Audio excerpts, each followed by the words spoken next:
everyone, welcome to our very first podcast. So we are the students of PPG Prajabatan the year of 2024, and this podcast is aimed to fulfill the assignment of curriculum design course. First of all, let me introduce my group members. So basically, we are the group of SMP Negeri 2 Bandar Lampung.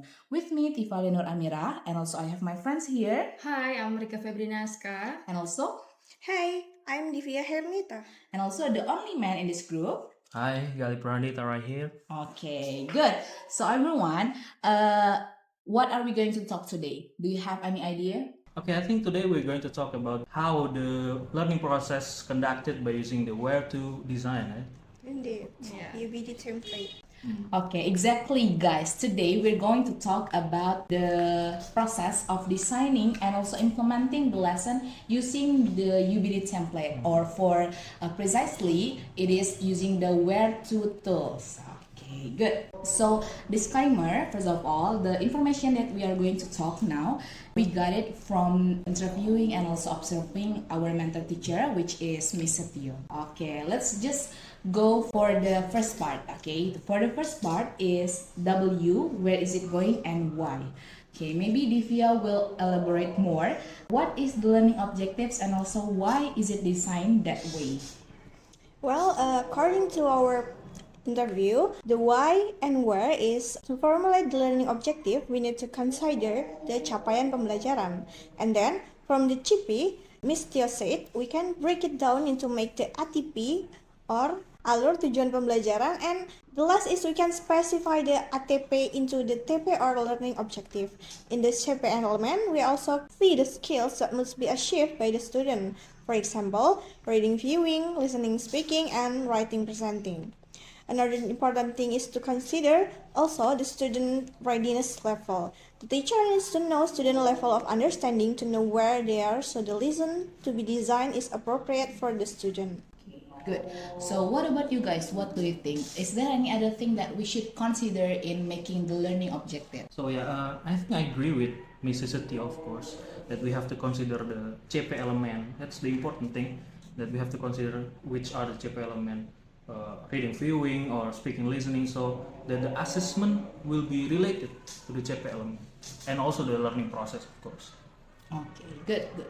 So after we are designing the learning objectives and then we come to the class to conduct the learning process. So what do you think, Divya? How to hook the students?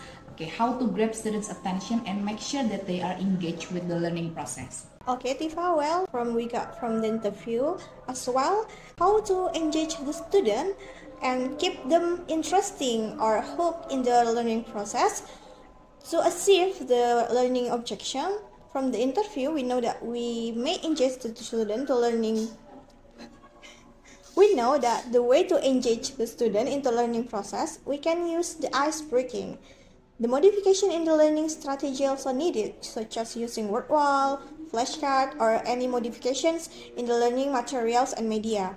Another way is to give them a fun learning opening activities, such as we give them a kind of video or movie to show them a slide pictures or the image about the material that will be taught to them. And it is attempt to make the student get used to the materials. That way, students can connect what they learn and incorporate them into their daily life. Using students' ability and preference is also a good way to keep the students engaged in the process of learning.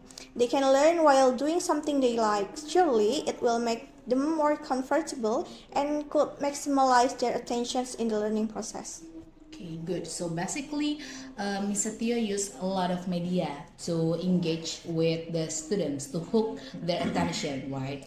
Okay, so from your explanation, I get it. So basically, Ms. Setio used a lot of ice breaking as the activity to hook the students' attention in classroom. So what do you guys think? Is there any other activities that we can do as a teacher in order to grab the students' attention before starting the class? What do you think is the most effective way? I think the dance would grab students' attention. Like we used to have dance in our classroom, like before the class started. It's relaxing the students. Okay, good. So is it okay if we are conducting the ice breaking that is not really related to the lesson? I think we have to make it relate to the lesson. Yeah, I think related ice breaking is better to be applied.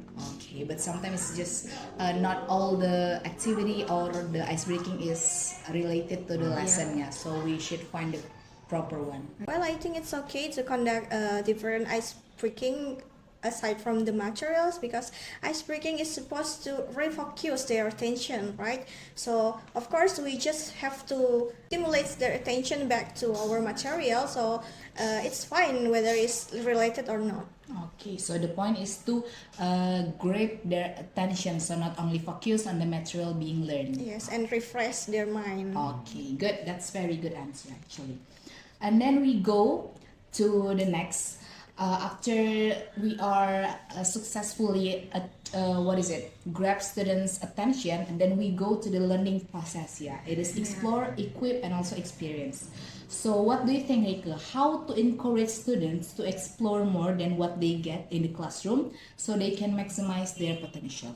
Okay, based on the interview with our mentor teacher, in encouraging students to engage in exploring big ideas and essential questions, we can start by providing prompt questions to catch their interest in actively participating in the learning process. In addition to these prompt questions, introductory videos on the material can also be given to immerse students in the lesson content. We also can use blended learning to get students' interest by giving video connected to the topic through Google Classroom and ask them to make questions related to the video that can be used later to measure the readiness level. And then to maximize student abilities, the mentor teacher doesn't emphasize in assigning homework in the form of worksheet because school already takes up a lot of their time. Instead, enrichment activities focus more on providing educational videos related to the lesson material and ask them to make questions to make sure that they watch the video. Okay, so in helping students to explore more about the material, Miss Setio likes to use the media such as video and something like that.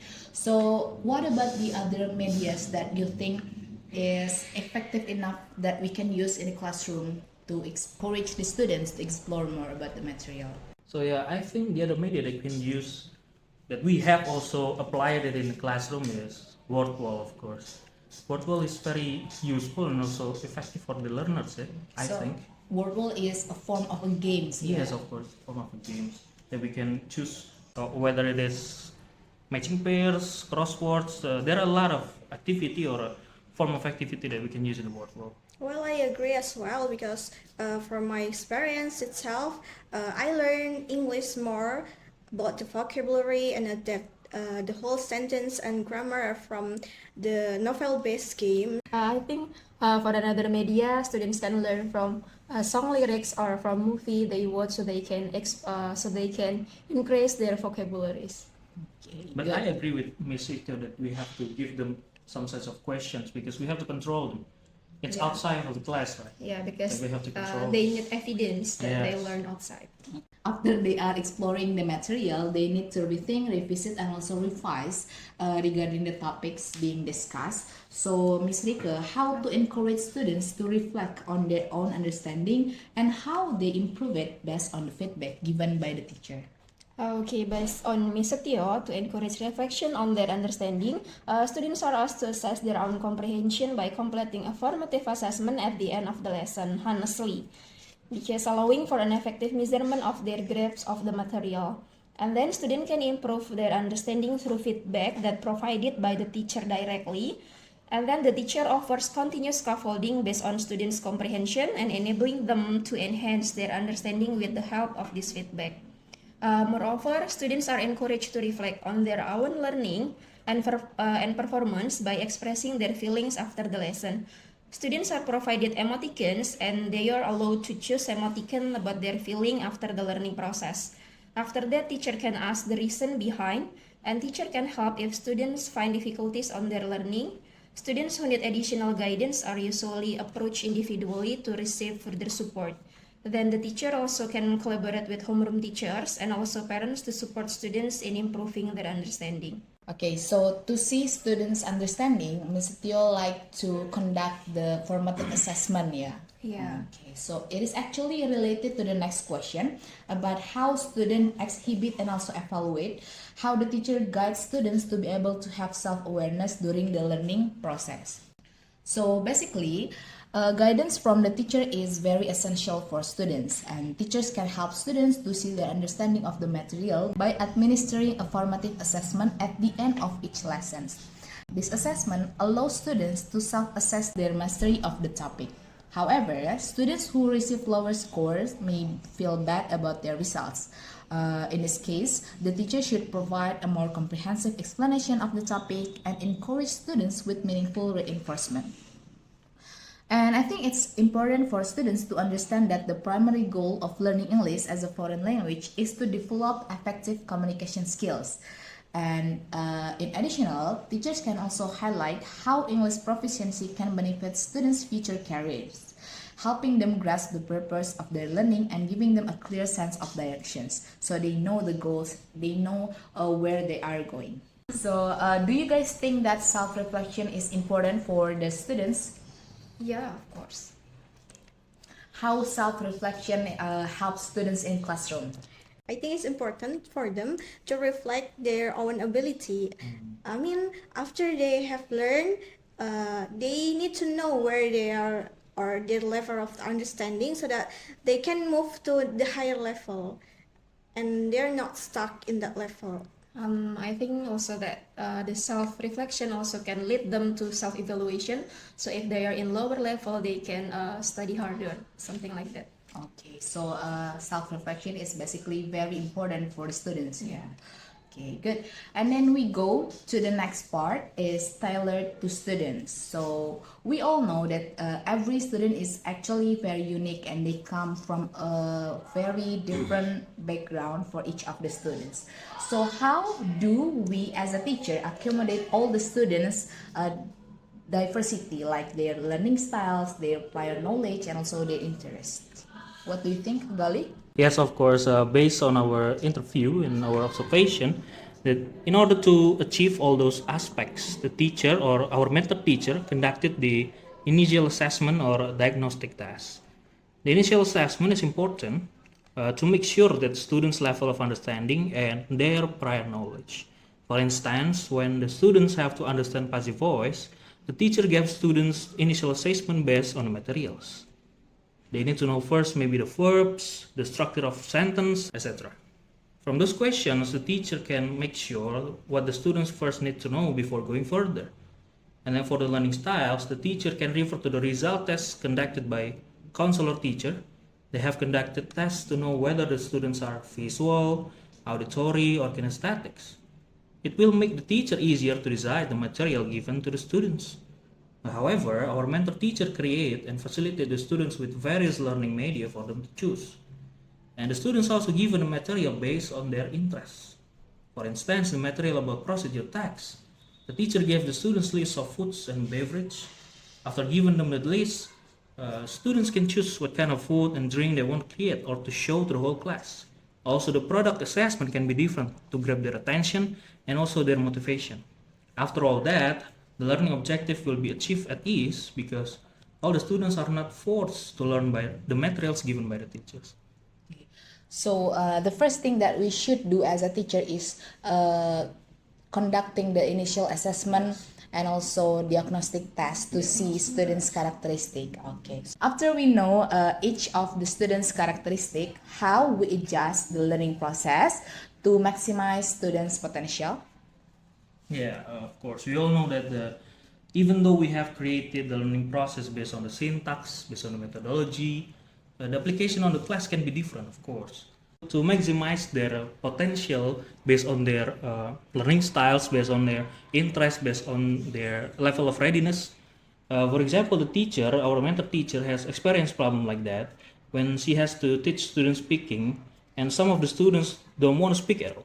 The teacher simplified the instruction and also the formative assessment. Okay, the teacher allowed the students to create the text first and have them to remember it before the presentation. Real evidence comes from 8-9 class that one student doesn't want to speak at all in class, and then when the teacher approached him individually, the story is different. That students want to speak, and also that same student doesn't want his face to be shown in the video when the teacher asked him to do speaking assessment. So the teacher gave and adjust the assessment And finally, the students want to speak in the form of recording audio. Okay, so after knowing the characteristic of the students, we are going to adjust the learning process based on the characteristic, and after that we need to organize the learning activity based on that knowledge. Okay, so how to organize the activity in the learning process? In organizing the learning process, we can integrate various methodologies and arrange the activities according to their syntax or instructional framework. It's essential for us as a teacher to provide an initial explanation at the beginning of the lesson, and after that, students can finish the assignment and engage in hands-on projects to practice and refine their skills. There are several things that we can do to enhance students' achievement in the classroom. First of all, we need to develop a contextual and also interactive learning experiences. And then the second one, don't forget to encourage students to collaborate with their peers. Ask the students to work in group with their friends. It helps them to understand the lesson more because they can sharing their thoughts with their friends. I think it is a better way for them to learn in the classroom. And then the last but the most important one is practice. So we need to engage students in simple communication exercises such as conducting interviews with the people in their environment, for example, family members, school staff, teachers from other subjects, etc. But the problem is this kind of activities may lead to the language errors since teacher cannot directly monitor the students one by one. However, this is still beneficial for the students because they often learn effectively from their mistakes. And our role as a teacher is to address the common mistakes and errors and provide the clarification where needed, taking the time to reinforce and correct the use of the language for each of the students. So we do the general clarification in classroom after we check their assignment. Okay, so what do you guys think? In organizing the lesson, do we need to focus on using a certain methodology, or we can actually combine like several kind of methodology? Yeah, I think for me personally, I think I prefer to use one methodology for some meetings, for example, for two meetings. For example, project-based learning that we have 6 or 7 syntaxes, and we can split it into two, first meeting and also the second meeting, something like that. Okay, guys, I think we have discussed a lot about the implementation of UBD in the learning process. And from our discussion, I can conclude that I think our mentor teacher, Ms. Setio, already tried to use and also implementing UBD in designing the learning process. And I found one of the unique part is that there is a case where the students doesn't really want to talk at all in the classroom, and then she adjusts the assignment for her not to speak in front of their friends, but she can actually make the record of the speaking assessment. Okay, what about you guys? Do you find something interesting from our discussion today? Maybe you want to share something? It's not something new, but I found relating the materials into student lives is very helpful and meaningful because they will use that new knowledge into their life. I think the unique part is, I think I have the same perception with Tifa right here. The unique part is that Mr. Tio have the effort to help students with special kids. Okay, actually, I do agree with how Mr. Teo teach and how Mr. Teo approach the student. Mr. Teo can make students feel comfortable during the teaching learning process. Okay, guys, so I think we have such a very interesting discussion today regarding this topic, and unfortunately we come to the end of our session today. But before I close our discussion, I think Galih have some quotes that we can listen first. Okay. Okay, please, Galih. Okay, I get this quote from Gandhi, Mahatma Gandhi. He said, "Live as if you were to die tomorrow, and learn as if you were to live forever." Marvelous. Okay. Marvelous. Exactly, that's a very good one actually. Okay, everyone, I think that's all for our discussion today. Hopefully this podcast will be helpful for us as the speaker and also for you guys as the listener. And thank you very much for listening to us, and see you again next time. Goodbye. Goodbye. See you. Bye. See you guys.